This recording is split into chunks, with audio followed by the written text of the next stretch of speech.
have good things happen in trees like Texas, Brooklyn, and heaven. They made the blues a legal crime. The devil had such a terrible time in Texas, Brooklyn, and heaven. Yippee-yi, yippee-yo for the Alamo, where the flames are a welcome match. Yippee-yo, yippee-yi for the lucky guy who hangs his hat in a flatbush flat.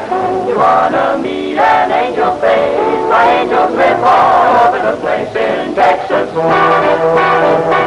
Brooklyn, and heaven.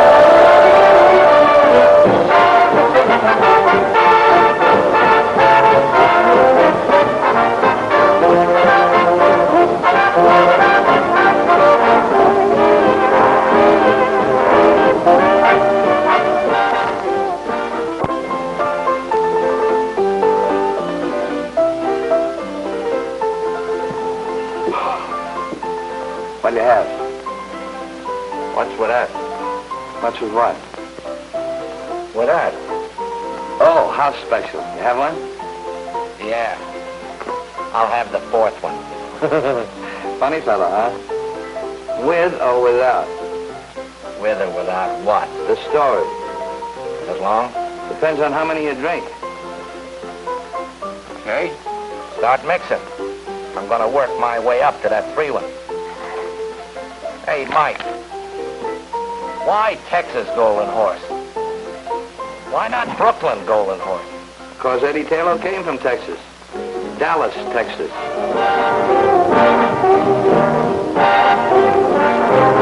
This is Dallas, Texas. Dallas.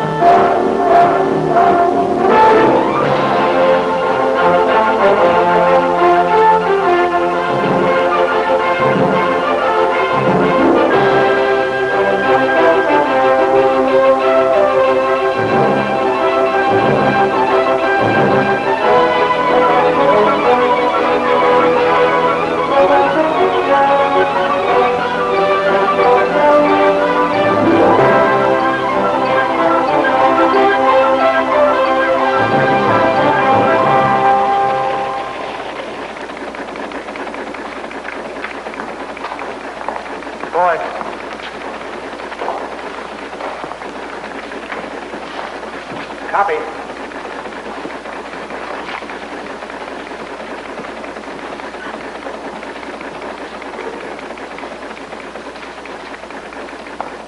Say, copy. Got anything for me? Nope. You don't expect to get anything for that place. Not on the Dallas News, do you, Eddie? That's good. I'm kind of busy here anyhow. Who are you kidding? Copy. I'll see you.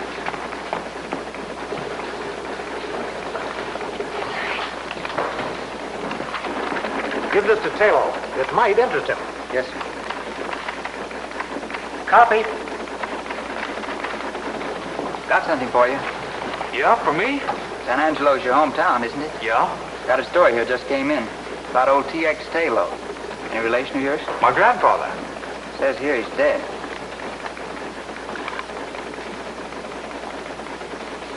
He was a very old man.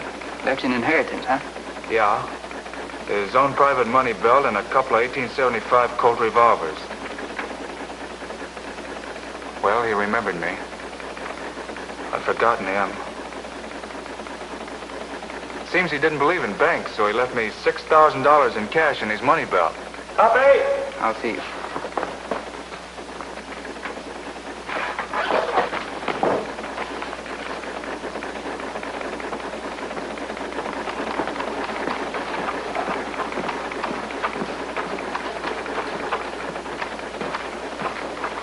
Mr. McGonigal, Yeah? this is my last day here. Quitting? Since the first day I came here 3 years ago, I've been waiting until I had enough money to do what I really want to do. Money? Your grandfather left you $6,000, not 60. That's enough. What are you going to do with this enormous fortune? Buy a ranch half the size of Texas? I'm going to New York to finish my play. Uh-huh. Well, when your smash hit pops on Broadway, the Fort Worth section will still be open. On the Dallas News? That's right. No, thanks. So long, McGonigal. So long. Well, good luck.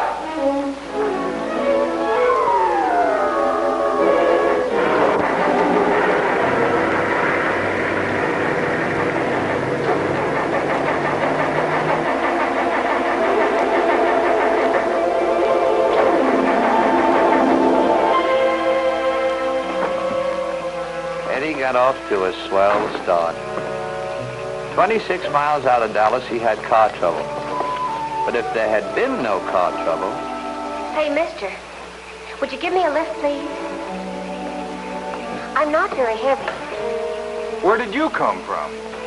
I was asleep there beside the road, and then I heard you making all that noise. I guess it woke me. Go away. You're a very rude person. You're not a nice girl. Out on the highway this time of the night. There's nothing nice about you either, not a single iota. It so happens I'm running away from home. Some people do it in style, some have to do it my way. So for your information, I am a nice girl. And now if you'll excuse me, good night.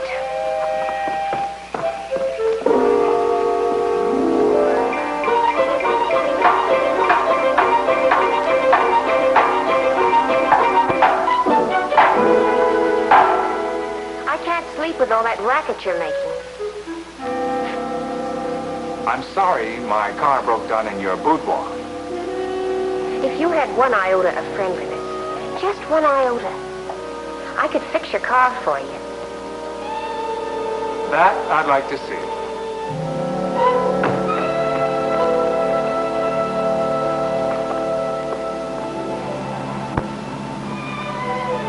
Thanks for fixing my car. You've already said that 4 times. I'm only trying to make conversation. Please don't exert yourself. I'm sure it must be very exhausting for you to try to be nice. I'm a fellow who's always been alone. Even when I work with others, I'm still alone. I'm not used to helping or being helped.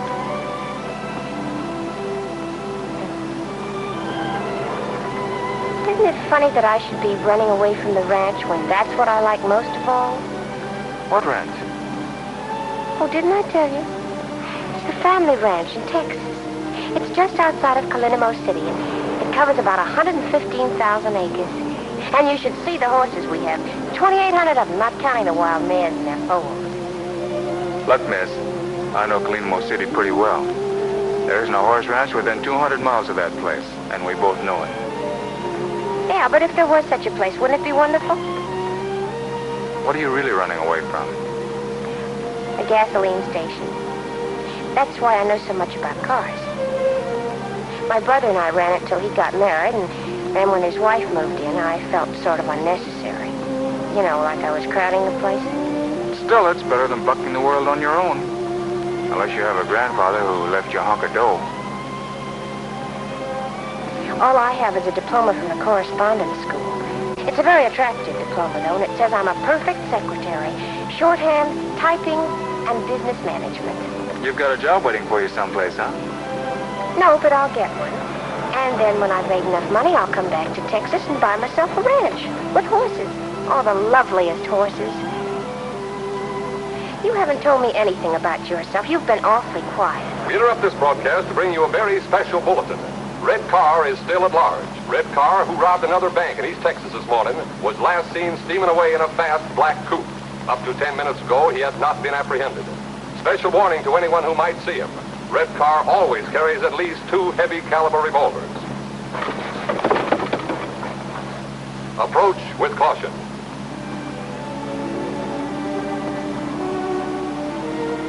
What kind of work do you do? Well, I'm going to New York to write a play.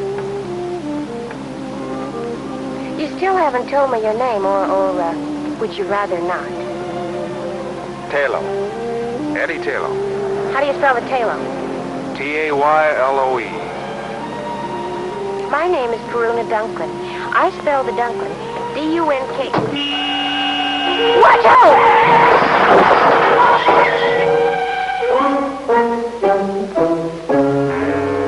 Put those guns down. They might go off. Thank goodness you've come out of it. I thought it was the sheriff and the posse. Sheriff? But it was only Mr. T-Bone and the doctor. Now, think quick. They'll be in here in a minute. We'll use the name you gave me last night, Eddie Taylor. That's what I've already told them your name is. Are you listening to me? I'm listening. My name is Eddie Taylor. Good. And I'm your sister, Perry. My sister? It makes it look better. Red Car wouldn't be rotting around with his sister. What's Red Car got to do with this? Who are you? Eddie Taylor. That's fine. And don't worry about your money belt. I put it under the couch after Mr. Tebow helped me get you into bed last night. I'm getting out of here right now. What happened to my shoulder? You're lucky you're alive. I don't know. And who's this Mr. Tebow? This is his house. He lives here alone. His wife ran away with the dentist, but he doesn't care, he says, because now he doesn't have to pay the bill. Anyway, he helped me get your hair after the accident. You remember the accident, don't you? Remember it. I'm still in it. It's getting worse. And we're so fortunate that Mr. Tebow didn't recognize you. Let's get something straight. I'm not Red Carr. Of course not. You're Eddie Taylor. We agreed on that, didn't we? It's not a matter of agreement. I am Eddie Taylor. And I'm your sister. I have no sister. You better have one if you know what's good for you. Hello, Doctor. Hello, Miss... Taylor. Perry Taylor. And, you're... I'm Red Carr. You've heard about me, Doc, haven't you? Why, everybody around these parts knows about Red Carr. What are you nodding your head for? Don't you believe I'm Red Carr, don't you? Yeah. And now, perhaps it would be better if I talked to the patient alone.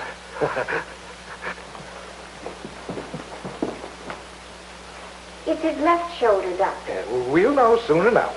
I'll call you if I need you. Try to behave. Get in touch with the rest of the mob. Tell them to lay low until the heat's off. Oh! You got a good buy in this car, Eddie. You did the buying. 400 miles and the motor's found by the hummingbird. You still getting off at Birmingham? Sure, if your shoulder's okay. Why don't you stay with me until we get to New York? Or is that too big for you? I hadn't figured on New York. Why not make it New York? It's about time somebody like you went there and changed the place.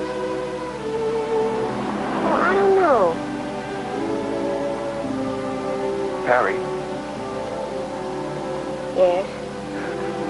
my shoulder doesn't bother me anymore. It hasn't hurt me for the last 2 days. I didn't say anything because, well, what I mean is, you're a good driver. You mustn't fall in love with me. Who said anything It would about... spoil everything. What makes you think I give up? You must admit there's always the possibility that you might want for us to become sweethearts. You admit that possibility? True? Well, you must fight that possibility. It'll be a struggle. A love affair at this time would interfere with my plans. You see, Eddie, I've always lived in a world of, well, call it make-believe. But one thing is a reality. I have a great capacity for love. For people. For all kinds of people. Oh, I could fall in love, but that would be selfish of me. I feel I sort of owe it to those people to kind of ration out my affection. So that's why you must deny yourself the prospect of loving me. When the time comes that I feel I've done all I can do for others, when that time comes, then perhaps we can sit down and talk things over. Goody. I don't care whether you're laughing at me or not. That's the way I feel about everything, and this is the first time I've had an opportunity to do anything about it. So please, be strong, show character, and don't fall in love with me. Harry, Yes? do me a favor. Good. Shut up.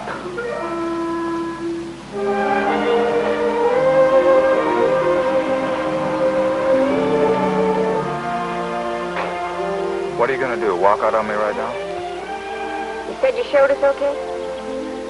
Well, I'm a little tired. You drive for a while. After all, it's a long way to New York.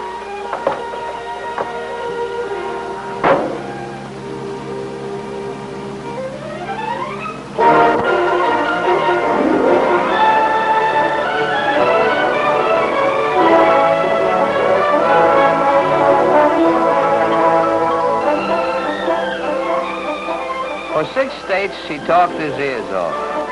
Of course, Perry knew he wasn't Red Carr. But she kept up a rack just for the fun of watching him blow his top. Time he didn't know that she was giving him the needle. It's funny how some gals know just when to use reversed English.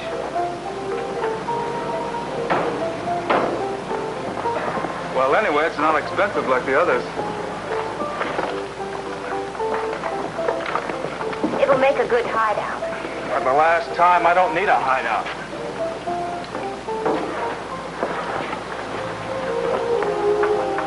Well, goodbye. I hope you finish your play pretty soon. Thanks for everything. What's your rush? Let's have breakfast first and talk things over. We've had plenty of time to talk. Now, I'm on my way to Brooklyn. Brooklyn? Did you come all the way to New York to end up in Brooklyn? I've heard so much about it. It sounds like a truly wondrous place. What's so wondrous about it? Brooklyn appeals to me. Is there any reason why I shouldn't make it my destination? Well, that's not a logical question. I can't give you a logical answer. Well, goodbye.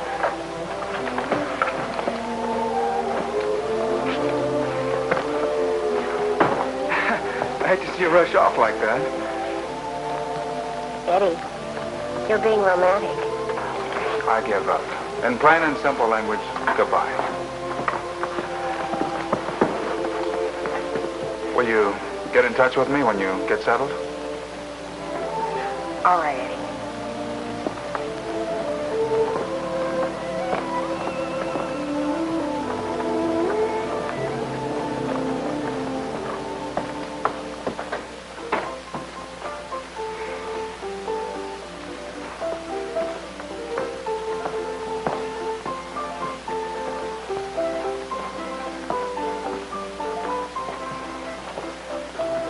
Let me have a room and bath, please.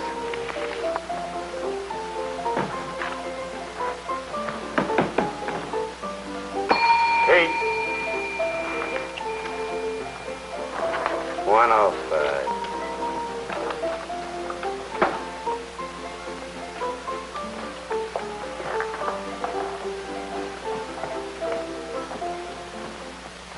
I'm not a bellhop, you understand.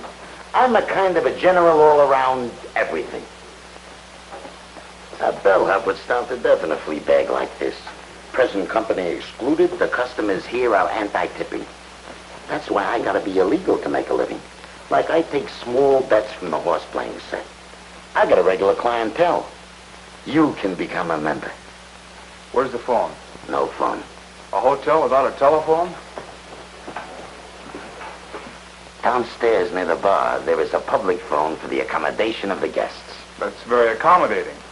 Frankly, it's a plot against the customers, to make them drink. You see, every time you go down to answer the phone, you buy a drink. Well, what if I don't want to drink? Don't be a character. You get into the habit. That's why Mr. Simpson yanked all the phones out of the rooms. Let them do their phoning in the bar, he said. That'll make them drink. Understand the psychology? Well, I don't want to hurt your feelings, but I don't understand the psychology. Look, I'll explain it to you very simple. Say you're a guy, and you answer the phone, and it's your girl, and she says, Harry, take it like a man. From now on, Joe has took your place in my heart forevermore. What is Harry going to do? There is a bar, all laid out for him. Congenial company, and a bartender listen to anything. What is Harry going to do? Right. And it doesn't make any difference whether it's his girlfriend, or it's the boss, or even if it's the bookie trying to collect a bet. Good news or bad news, he's bound to take a drink. Sometimes to forget, sometimes to remember. And then there's the nervous type. He's got to have a drink before he answers the phone. This type. Maybe you don't have to work, but I do. A writer. Do you mind? A regular character. If anybody calls you... Nobody's going to call me. But if I get a call from Brooklyn, and it's a girl, nobody's going to call me. But if anybody does, I'll come up and get you. You don't have to worry about tipping me. I make my money illegal but legitimate. Only, I got to figure you out first. Yes? Yes. We'll do everything we possibly can. Goodbye. And now, Miss Taylor, what kind of room would you like and what district? You know the YWCA may not be able to find it for you. I'd like to live in the loft of a stable. A stable? Did you say you wanted to live in a stable? Yes, please. If it isn't too much trouble. You're aware that there might be horses in that stable? Oh, yes, of course. I'd favor a stable with horses in it. But if you can't find one with a horse in it, I'd still favor a stable, even if it was empty. Oh, well, now that makes it much simpler. I I hoped that I would be able to find such a place here. After all, this is Brooklyn, so naturally, Oh, yes, naturally. Naturally. Naturally.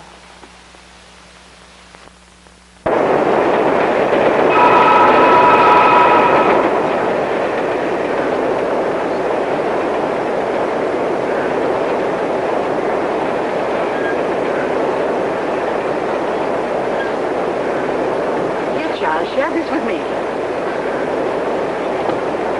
Thank you. Delighted, my dear. Delighted.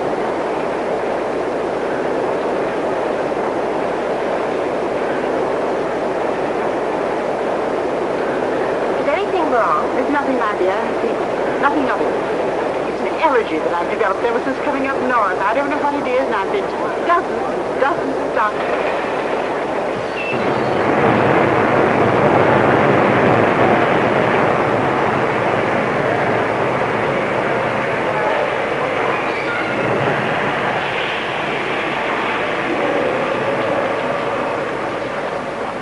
Wasn't a nice thing to do.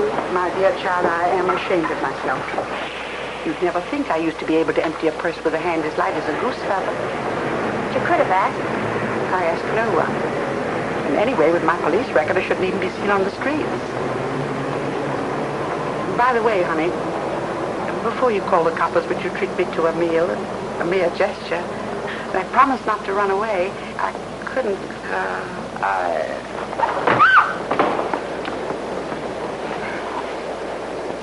But gotta answer some questions. Why? Because you have a pencil and a notebook? Because it's the law.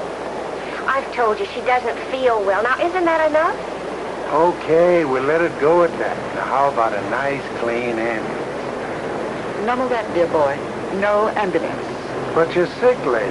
Why make her sicker? Ambulance, hospitals, a lot of questions. I know the whole routine. Very unhealthy, all those questions. Okay, then just give the facts. What's your name? Perry Taylor. You know, I think we... Mind if I get the facts?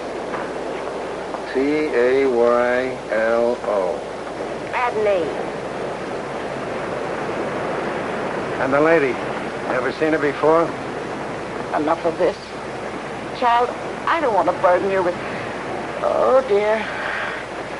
Send for the wagon.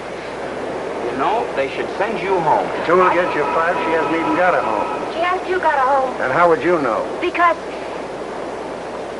she's my mother. Your mother, huh? What kind of a daughter are you not to feed your own flesh and blood? Because she was too proud and independent to accept help. And then one day she ran away from home to see what she could pick up on her own. I didn't catch up with her until today. She didn't want to be a burden on me. Or on my brother. You see, I have a brother, too. His name is Edward Taylor, and he lives at the Grand National Hotel. She's his mother, too. Now, that makes everything fine, doesn't it? Okay, you're going to take her home with you and take care of her? Of course. And your address, Grand National? No, it's 9006 Flatbush Place. Not the house itself, the stable. 9006 Flatbush Place. Now you're doing the right thing. And where do you live? Oh, I don't want to get mixed up in this. I was just waiting for a downtown express, but I'll take a local.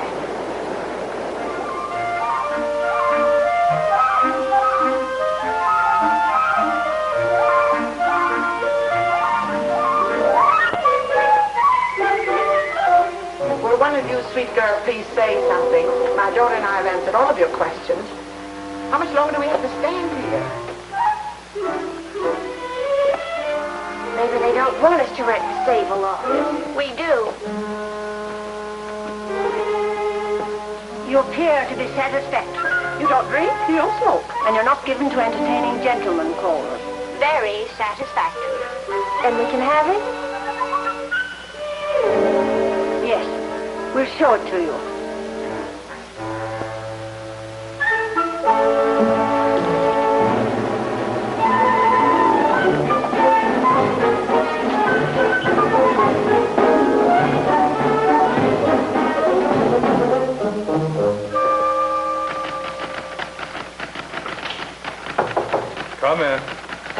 for you. For me? The police department. What's a gag? Why should the police want me? Don't be disturbed, character. When the police use the telephone, it can't be anything serious. Maybe they just want you to identify a corpse.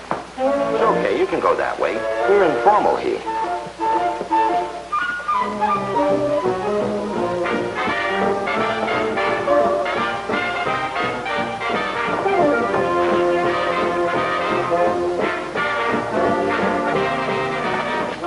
Hello?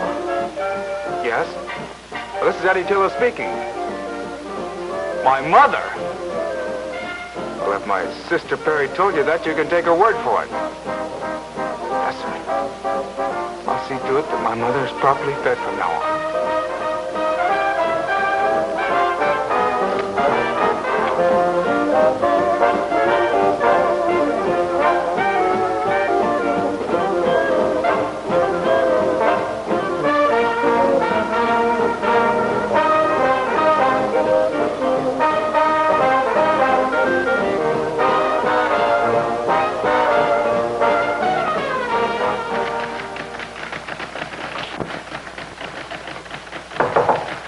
Another telephone call. Your sister. Tell her that I'll take it.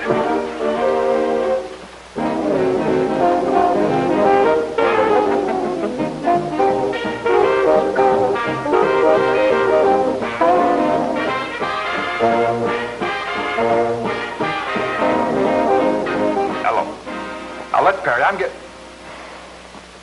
Yes, the police called me. No. They didn't fingerprint me. Listen, Perry, how can you get yourself into so much trouble in so short a time? There's been no trouble, not one iota. As a matter of fact, I have something good to tell you. I found a wonderful mother for you. But I don't want a mother. But Red Car needs a mother. Don't you understand the psychology? I don't care if Red Car needs a mother. I'm trying to write a play. All right, but don't get hysterical just because I was trying to help a nice lady who was hungry. So I arranged to have our mother stay with me. Go on, give me the facts. Now, if you'll promise not to get mad, I'll explain something about our mother. You see, many years ago, she had a sort of a tendency to pickpockets. Did you say that our sweet, loving mother is a notorious pickpocket with a long prison record? Will you or will you not stand by me? Of course I'll stand by you. What else am I going to do? But, Barry, please, can't you get yourself involved in something simple? Like a triple murder. Oh, Eddie, I'm terribly sorry I've been such a burden to you. And you have my solemn word that I'll never do anything to make you angry or upset you again. Okay, Perry, okay. I'm not angry with you.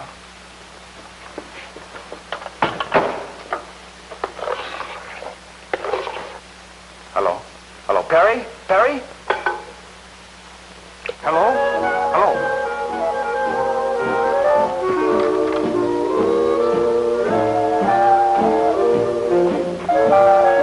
Let me have a double. Never mind.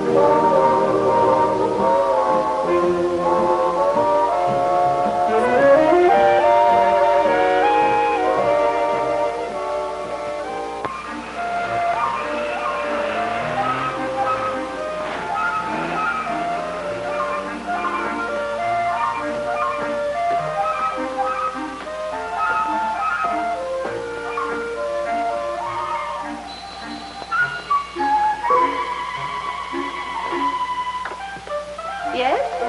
I'm Eddie Taylor. I'm expected, I believe.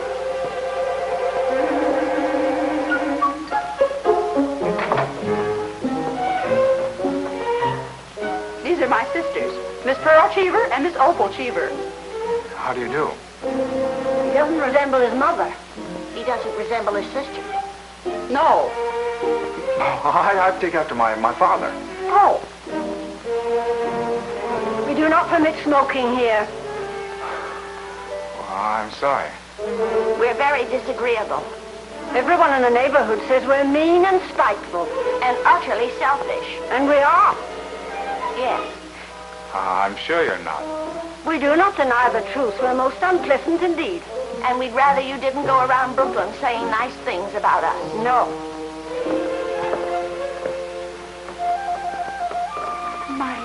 son. My dear, dear son. It's been so long, my darling boy.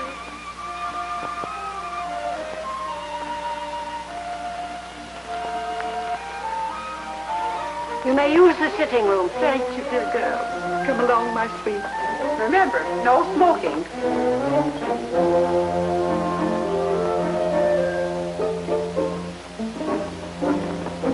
Excuse us, please, dear girl. You could have called me Mother. But I wanted to call you a lot of things. But that triple threat out there stopped me cold. I called you about Perry. Well, it's about time. If I'd known this address, I would have been here 3 weeks ago. Well, Perry didn't want to get in touch with you until you had a job. Now she's got a job. Why didn't you call me? Well, it's a strange kind of a job she's got, my boy. If this job is something you got her, if you're getting her mixed up in something crooked... Just look who's talking. I may have lifted a lever now and then, but I never pulled a bank job. But for Perry's sweet sake, your secret shall remain locked deep within my heart. What about Perry's job? What's wrong? That's why I thought we'd drop down and watch her while she's at work. Then you can decide what course of action to take. Can't you tell me about it? Where's she working? Coney Island. And imagine we can get some hot dogs while we're there. Come along, my sweet.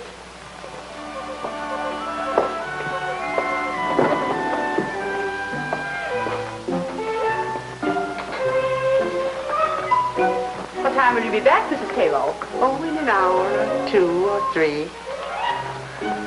And thanks for a most unpleasant time. You must come again, Mr. Taylor. Oh, I will. Anytime I want to get depressed.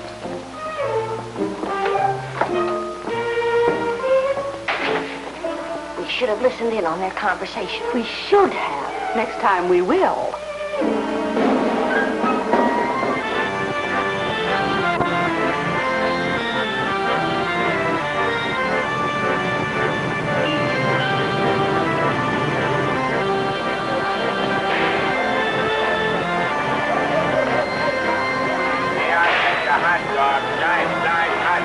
Coney Island special, 12 inches from head to toe. I'll have one. You'll have one what? Well, I was under the impression you sold hot dogs here. Well, speak up, buddy. I can't read your mind. Here, get your hot dogs. Everybody likes them. Only 10 to a customer. Mustard? No. Take it or leave it, buddy. In this business, we got a short season.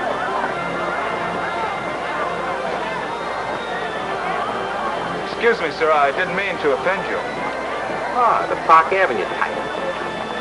Here, get your Coney Island hot dog. Sweetheart, everybody eats and everybody likes it. But I told you I didn't want another hot dog. Well, don't eat it. I'm just trying to keep both your hands occupied. Here, hold this for me a minute. Excuse me. Excuse me. Excuse me. I know that little guy. He didn't recognize me, but I spotted him right away. He's called Doc because he looks like a nerve specialist. One of the smoothest operators in the profession. Your profession? Uh-huh. By the way, you better look and see if you still got your wallet.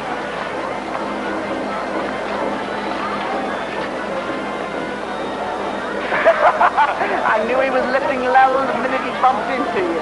And I suppose you lifted it from him to prove to me that you've reformed. No, child. I just want to see if my technique is better than the doctor. This way. Maybe I didn't compare it. But I wish you wouldn't say that. Reform makes me feel so And now, old. ladies and gentlemen, for your pleasure, I give you the greatest entertainment value on the Midway. Ziggy's internationally famous water nymph. This is it. What's Perry doing in there? We're down here to find out. And I hope she can swim. Presenting the water nymph.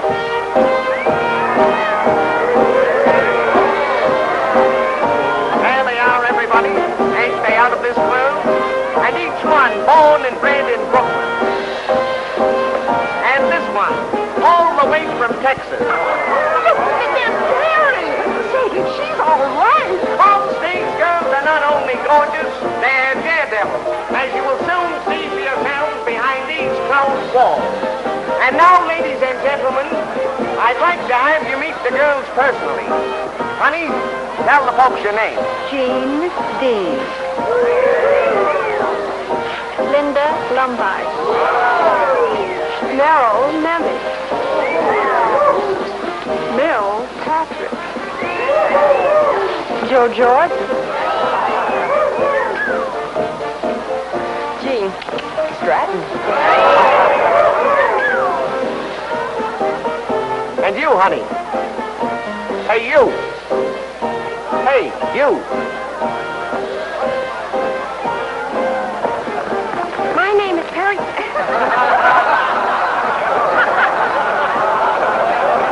My name is Perry Taylor.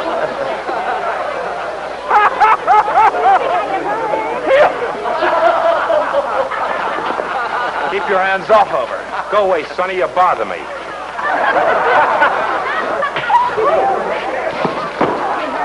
Right down this way, folks. Come on down. Right down this way. The biggest show on the Midway.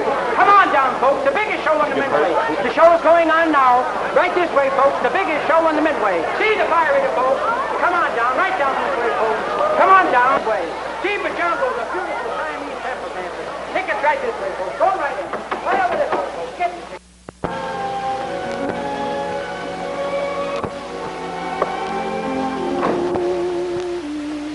I'm obliged to you, Eddie, even though you made me lose my job. I'm obliged to you because I know you meant well. But in the future, please let me pick my own jobs and you stick to your playwright. Oh, what's the use? I give up. Here. Call it a loan or whatever you want. You'll need it until you get another job. Well, thank you, but I'm not looking for charity. Good night. Hey, mother of mine.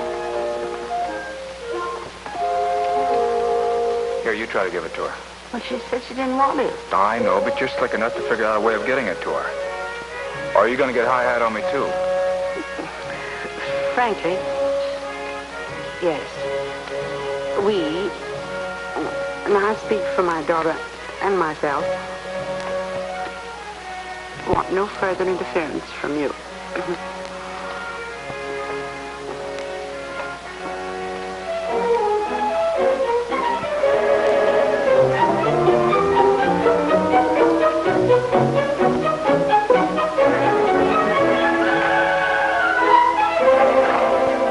I told you, Mr. Arco never does musicals.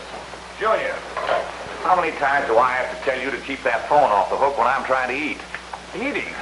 Yeah, I was having a little snack in there, but I've got a very sensitive stomach, and I can't eat a thing with the phone Do you mean to tell me that you've been eating all the time I've been waiting? Junior, Yeah, who is this man?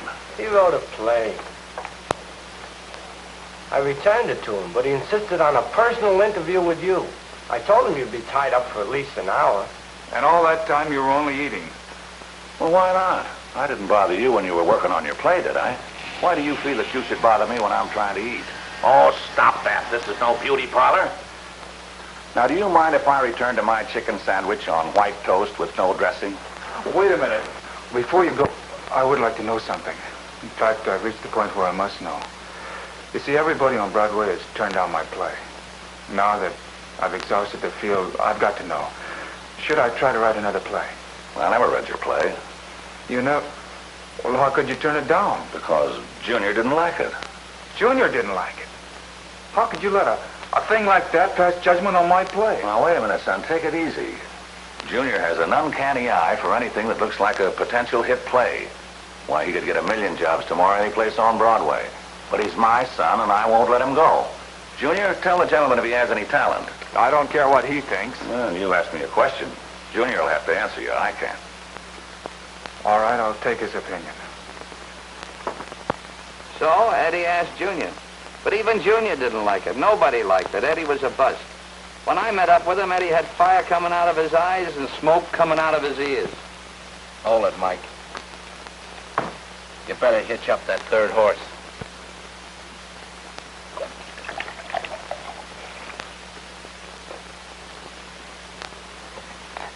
What's more? What's more with what? What's more with the story? How many times does that horse have to kick me before I get the end? So far, pal, you've only been riding side saddle. Now we really go places. Because here's where I met up with Eddie. You remember the bellhop? Well, Eddie tried to pass that bar once too often. It was the night that Joe was sick and had asked me to stand in for him. Bartender. Bart. Good evening. Sorry to keep you waiting. Was just getting ready to close up. Okay, what do you have? Poison. What kind of a chaser?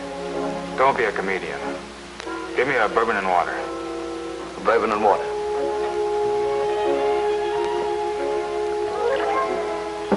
You can call me Mike. Why? That's my name. Oh.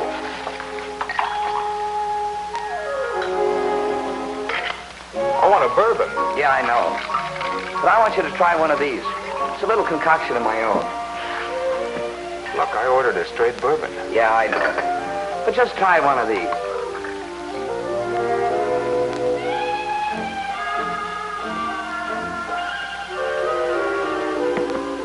Now, can I have a straight bourbon?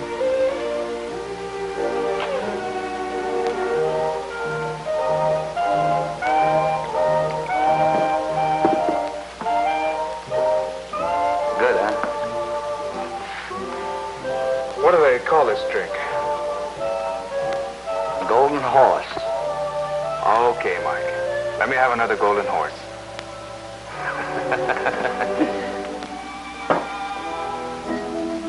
You're new around here, aren't you, Mike? Hmm? You're new around here. Oh, yeah, I'm only here for the evening. Joe has a cold. Oh. Say, Mike, how do you make this, golden horse?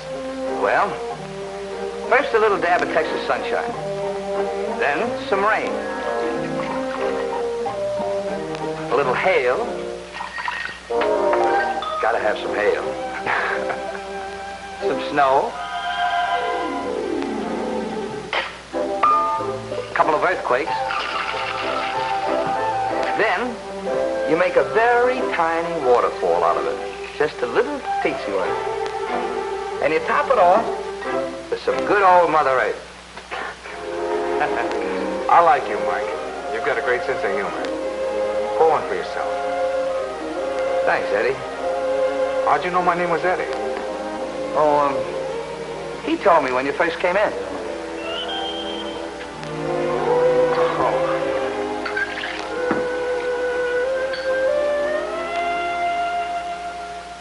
Eddie really tied one on that night. 6 hours and 12 bars later, I got the whole story. How he cost Perry a job and how he was the world's worst playwright. Along with it, I got the idea that there might be something I could do for these kids. The smart thing first. Got Eddie sobered up the easy way. Flat on his back in Prospect Park.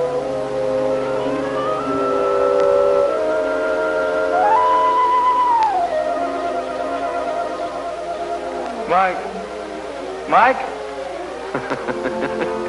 How is it, Eddie? New world's record for a hangover. Well, the Turkish bath ought to help you a lot. There's one near here, too. Best Turkish bath in Brooklyn. Brooklyn. A truly wondrous place. I thought you'd like it. At Prospect Park. Oh, I could lie here for hours. It's like Texas, without the sagebrush. You know what I need? A long ride on a horse. That'd fix me up. Well, let's try the Turkish bath first. And while we're there, you can get your clothes clean. Then, if you want, you can rent a horse. I'll go along with you on that Turkish bath deal. The horse is out. It's going to be pouring here in a few minutes. I wouldn't take a mule out in such weather. Say, I know where we can rent a horse and the rain won't even touch us. And you can have any kind of a gait you want. Fast or slow, or one that'll rock you like a baby in a cradle. And you can have your Texas sagebrush, too. Where is this heavenly spot? Right here in Brooklyn. This Brooklyn is truly a wondrous place.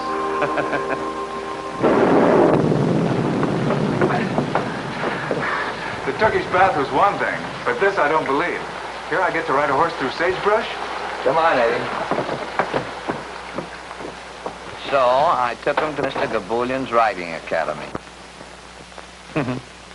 It was strictly out of this world, and that included Mr. Gaboulian.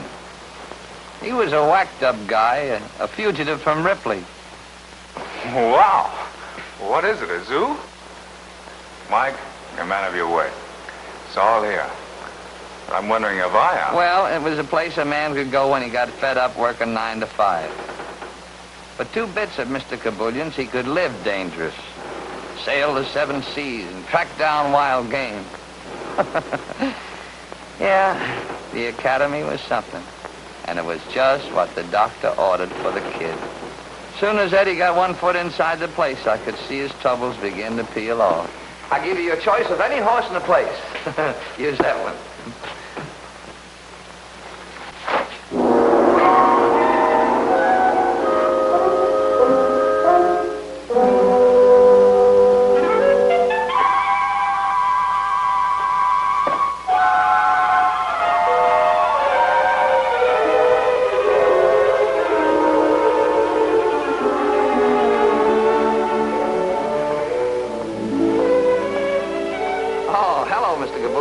Sorry to disturb you. Meet my friend Eddie. Eddie and I want to ride your horses. Excuse please, gentlemen. The rain was so heavy, so I think nobody comes. So I have me sleep in the house on the elephant. Excuse, gentlemen, please. Please. What's he doing up there? Huh?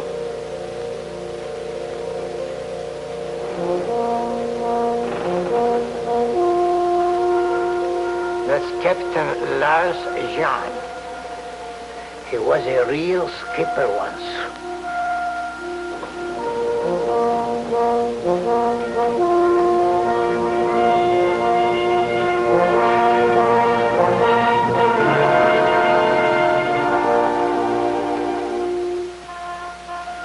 That boat teaches you not to become seasick, huh?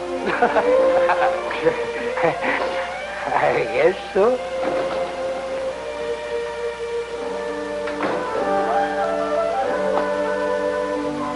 Please, gentlemen.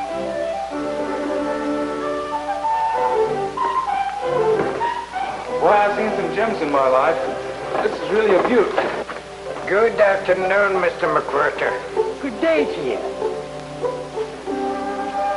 It's a miserable day out. Oh, sure. It's good that you are here.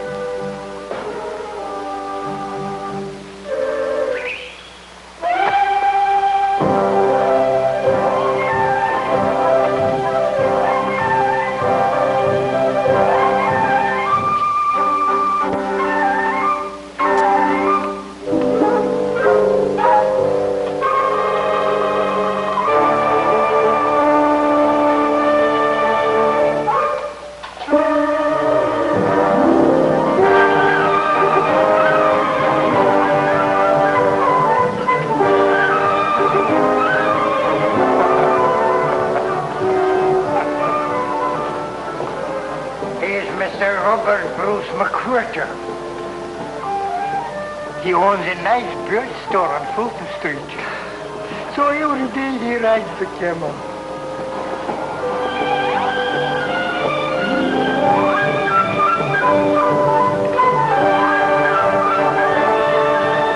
He looks like he's having a lot of fun. A lot of fun? That's the only thing that makes him happy.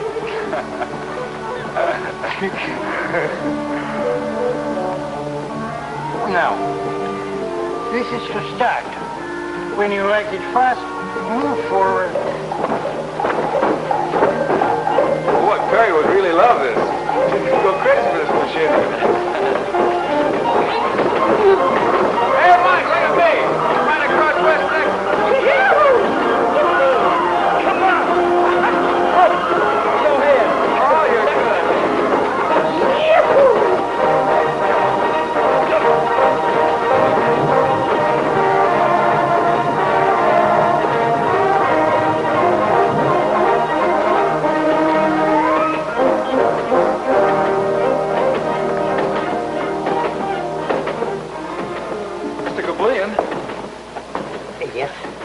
I want to make you a business proposition. You see, I want you to hire a young girl to help you run this place. Maybe I better wash my face.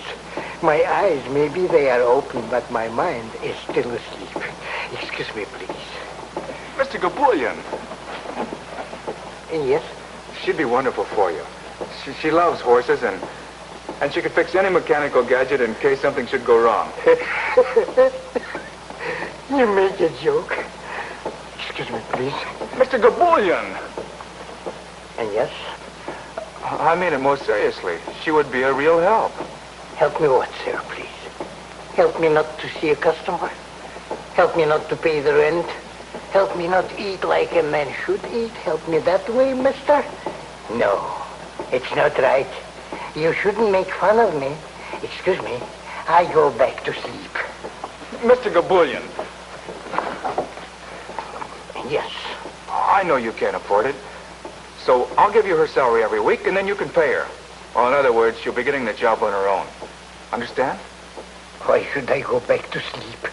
I stand here and I sleep already. Don't you see, this girl needs a job. And I want her to have this one, here. Well, you'll have someone to help you. And it'll cost you nothing. It will cost me nothing? Absolutely nothing. I'll even pay for the ad in the paper. Wanted. Young girl from Texas. Must know and love all kinds of horses. Must be honor graduate of correspondence course. Now remember, the only one you hire is Perry Taylor. Perry Taylor? I'll write it all out for you later. What have you got to lose? Just think, Mr. Gabulian, you can sleep as much as you want. I think it over. What is there to think about? Nothing. Only it makes it sound like better business. So I think it over for a minute, please. Then I give you my answer, which will be yes. Swell.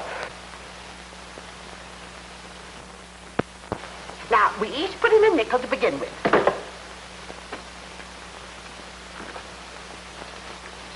That's my girls. Now, let me see your hands. Now, you remember you all promised Perry you'd learn to play games. You know how anxious she is to liven up the place. And how are you going to play poker if you don't let me teach you? That's my girl.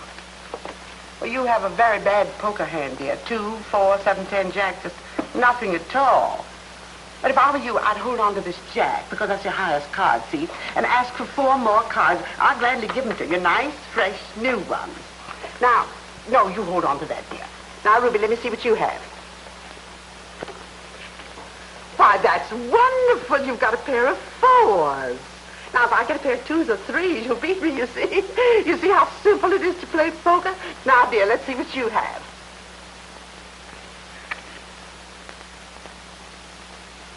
Oh. Well, you have a very good hand, dear. 3 queens and a pair of aces. Very good hand indeed. But in poker, one must always try to improve one's hand. So I draw away these 2 aces and try to buy another queen, because 4 queens, you see, would give you a perfectly lovely hand. Now, we'll each put in another nickel in order to buy fresh cards. Come along. Oh, how I wish Perry were here to see you at play. Now, 3 for you. 1, 2, 3. And 2 for you. 1, 2. And 4 for you. 1, 2, 3, 4. Now, I'm not taking anything. That's what's called standing pat. Now, we'll all show our hands in order to see who's won. Well, now, come, girls. If we don't show our hands, how are we going to know who's the lucky girl? And the lucky one wins all the money in the center of the table. Now, I have a straight. 5, 6, 7, 8, 9. Now, you remember what I told you about a straight? I'm going to be awfully hard to beat. Awfully hard. But that's the game of poker for you. That's what makes it so terribly exciting. Now, let's see, dearest, what you have. Come along. Oh, you're poor, unlucky thing. I haven't got anything. Not even a pair. Now, let's see what you have, dear. Well, you still have only a pair of 4s. That doesn't beat a straight. Now, dearest, let's see what you have.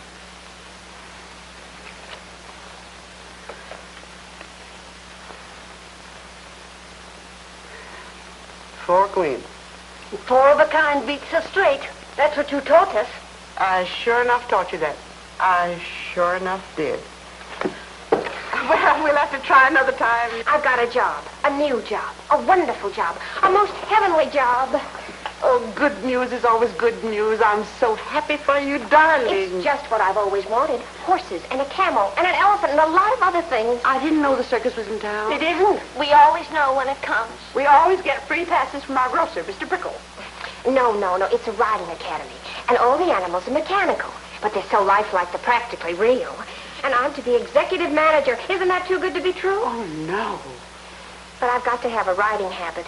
I wouldn't look as if I were running the place unless I did. You know, I've noticed that our dear Cheeva sisters are very handy with a sewing machine. We've never made a riding habit. Only Mother Hubbard's. And slip covers. Yes, but under my supervision, dear girls, you'll make a riding habit, a more than suitable riding habit. But first, let's return all the losings to the losers. You were the only loser. Well, I guess I'll have to teach you how to play gin rummy. There were about 50 other girls for the job, but I got it. All in all, those 3 ghouls downstairs clipped me for $8.40.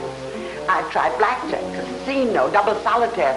I even invented a game and called it Chuck Full of Luck. But that's a commodity on which the Cheeva sisters seem to have a monopoly. But it's worth it. Do you notice how congenial they've become? I knew it would work, and I'm so grateful to you. After all, it's your money, child, if you don't mind spending it, trying to warm up those 3 ice cubes in petticoats. Turn around. Not that I think they ever will warm up. Oh, yes, they will. I've already convinced them to come to the academy one of these days and try a ride on the animals. I don't get it. This concern you have for other folks. I don't get it at all. I've met a lot of people in my day, both inside of prisons and outside. But somebody like you, what do you expect to get out of it? Oh, if I can make people happy, it makes me feel good, that's all. Well, what about making yourself happy? But I am. Very. I'll let you in on a little secret. You're not.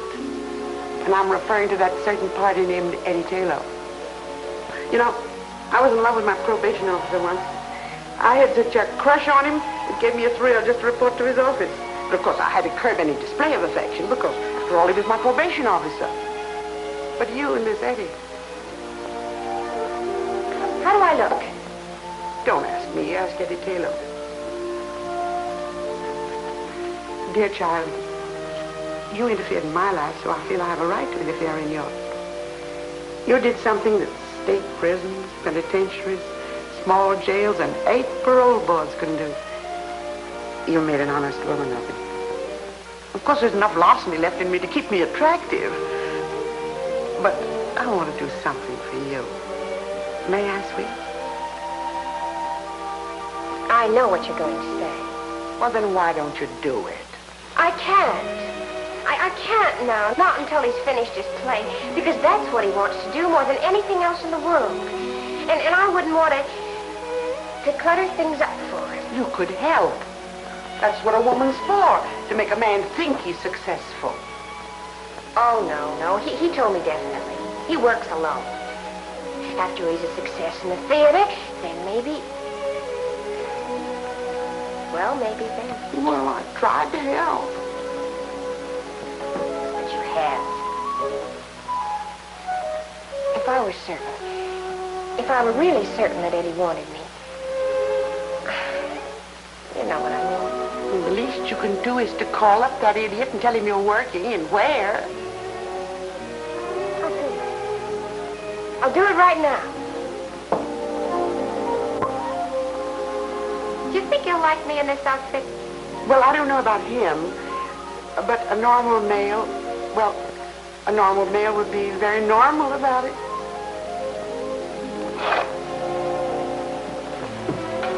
Eddie.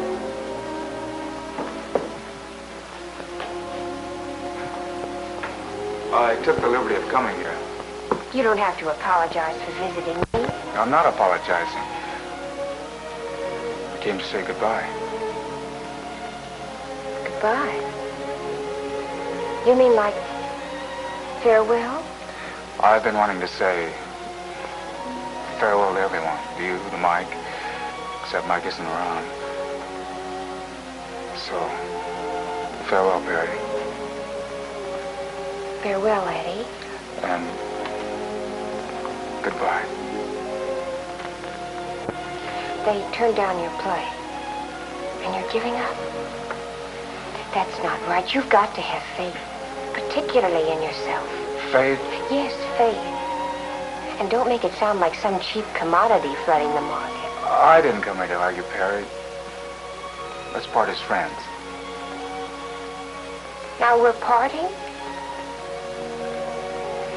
After I say goodbye, I guess the next step is for us to part. How do you go about it? Well, I wasn't planning on shaking your hand, if that's what you mean. Of course not. Or waiting so long or slapping you on the back. No. That would be in bad taste.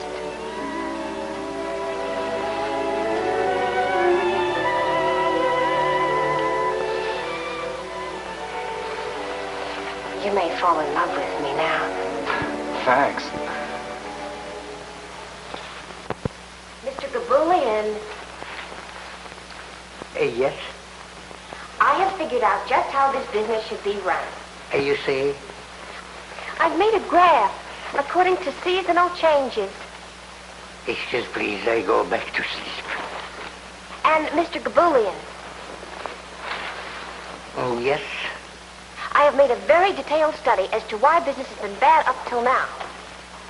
The study she makes. It's easy like pie. When nobody comes in and uses the machine, then business is bad.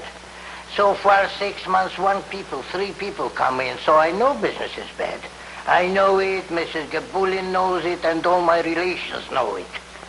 Now she comes and makes it with pen and paper and tells me that business is bad. Big surprise. Excuse, please, I go back to sleep. He's upset because I had him print up 1,000 handbills to advertise the place. Mandy's going to give them out in various sections of Brooklyn. You think that'll help, huh? Oh, yes. The point is so few people really know about the Academy. Oh, we have 2 regulars like Captain Jean over there and Robert Bruce McWhirter, who comes in every day to ride across the track. Is he still at it? Huh? How did you know about him? I think I'll take a pony ride. Why, Mr. McWhirter, are you going to take another ride today? Indeed I am. I've been feeling restless all day, and I thought, if no one else is going to use it... Oh, no, Mr. McWhirter. That camel is yours. Thank you.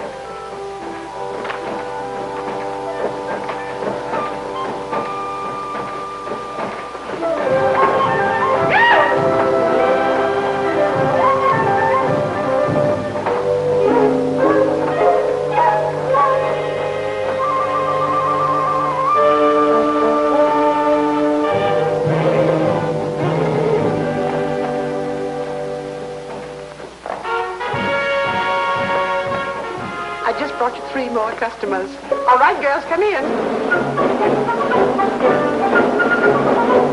They were a little unwilling at first, but here they are. I'm sure you'll all have a perfectly wonderful time. Why shouldn't they have? I just taught them how to shoot craps. They won close to $6 from me, and the dice were loaded.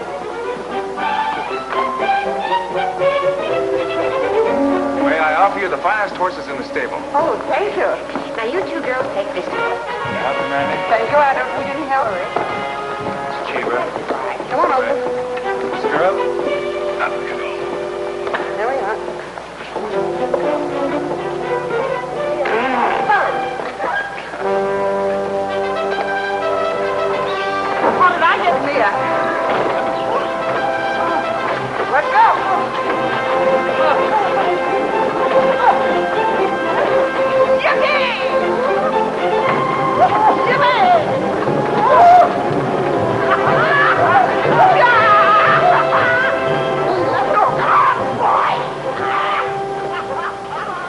Wouldn't it be wonderful if we could have business like this every day, all day long?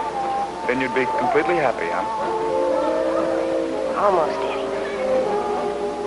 If only Gabulian would change the name of the place. Yeah, that's a good idea. I've got a name for you. The Golden Horse Academy. The Golden Horse Academy. It's perfect. It'd be a good name for a ranch, too. Let's beat it out.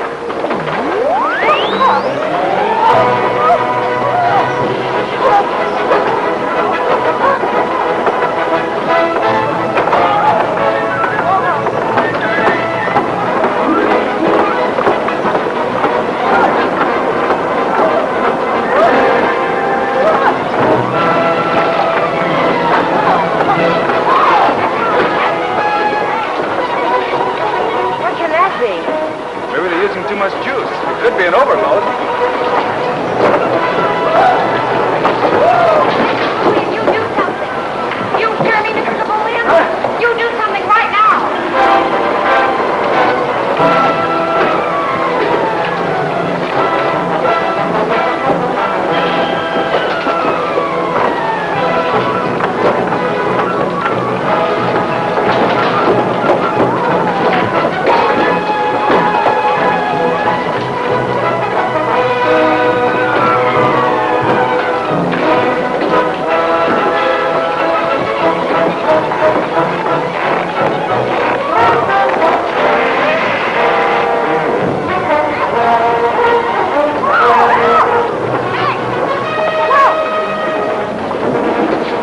Where's the main switch?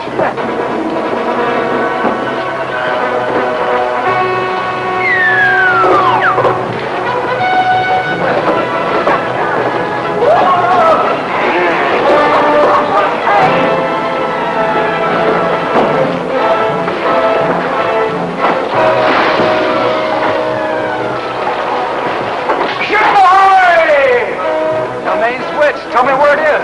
The switch. The master!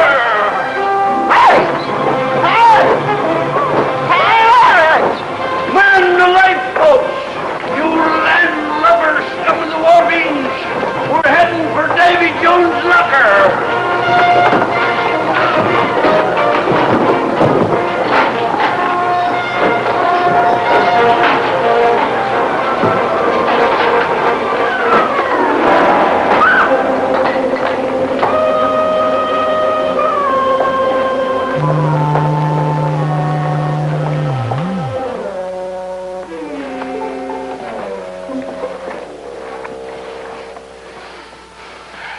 What happened, please?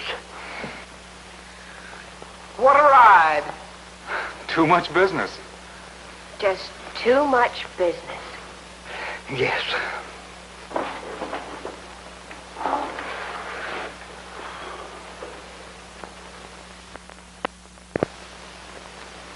You still riding with me? Leave us have no small talk, pal. You better get that horse going again. Mm-hmm. This one you get for free. That's the one I've been waiting for.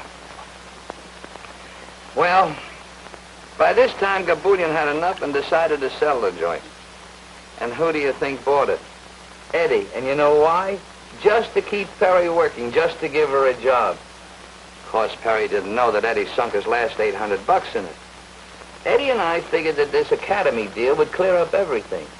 But the place just didn't seem to catch on. Even with Perry running it and with all the faith she had in it. Christmas Eve came along, and Eddie and Perry were only 2 jumps ahead of the sheriff.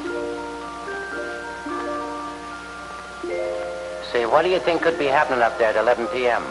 That's Gabulian's place, isn't it? Used to be. It's been called the Golden Horse Academy the past couple of weeks. Think maybe they're having a Christmas party up there?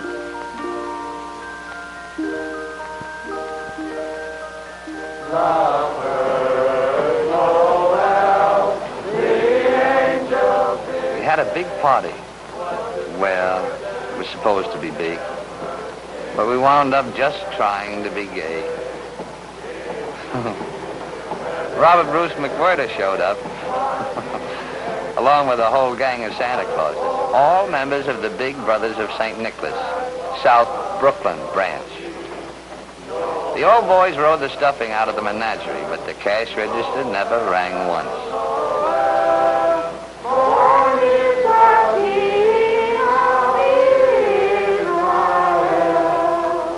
Then Officer Comedy came in. Well, Merry Christmas, Marcus. I'd like to have you meet my friends Perry and Eddie. How do you do? How do you do, Marcus? I said I'd like to have you meet my friends, Perry and Eddie. Oh, how do you do, and a very Merry Christmas to you. I've noticed the lights up here ever since I've been on duty, but I did nothing about it. That's right. Tonight's the night for leaving people alone. Yeah. Then I see what looks to me like a crowd of Santa Clauses come into this building. I follow them in. Get the point? Oh, great work. When I saw his eyes pop at the place jumping with Santa Clauses, something snapped in my noggin. Strange, yes. For nothing, they will make me report this incident to headquarters. You see, Christmas Eve is a night for leaving people alone. What do you mean there's nothing wrong? How would it look if a passerby saw them come in and reported it to your superior officer? How would you look if you said you didn't think it was important enough to call the station when you saw a horde of Santa Clauses come in here and take over the riding academy at this time of night? You ought to check with the sergeant. Is that the sort of thing that happens to you every night? But this is Christmas Eve. Well, does that explain the situation as far as an officer of the law is concerned? Don't let anyone leave. I'm going to call the station. Come with me. Give me the numbers of all the newspapers. Manhattan as well as Brooklyn. Hello? City desk, please.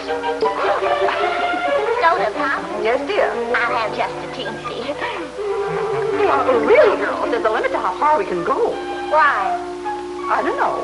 Yes. Well, just a few.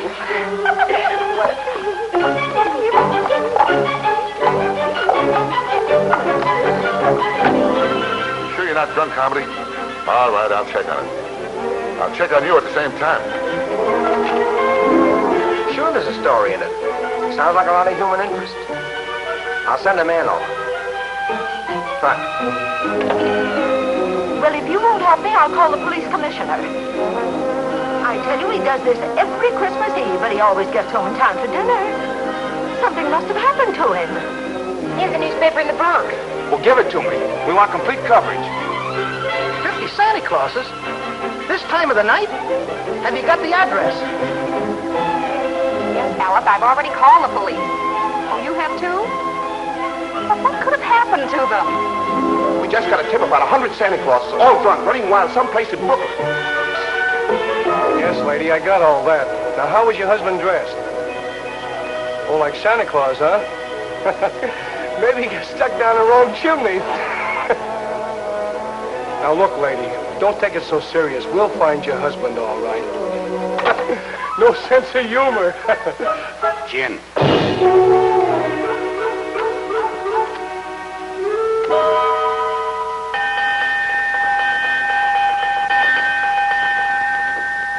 Now listen to me. Listen to me, all of you. Your wives and your children, your friends and your neighbors are burning up the telephone wires asking if any of you is behind bars at the police station, or lying all torn to pieces on a hospital bed, or stretched stone dead on a cold slab in the morgue. Well, are you? I got a list of names to check on. You lads are going home right away. Big smile now. Oh, come on, bigger than that. There we are. You know, with this publicity and everything, you have here a pretty valuable piece of property.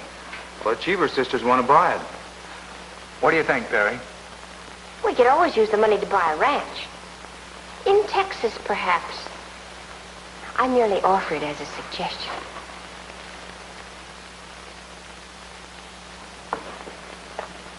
We'll raise herds of golden horses, Eddie. Real golden horses. Maybe 50 of them to begin with. And a lot of little golden coats. 100 golden horses, Perry, to begin with. And after that, well, maybe many more. You know, my grandfather used to have several thousand on his ranch. Eddie Taylor, now don't you start pretending.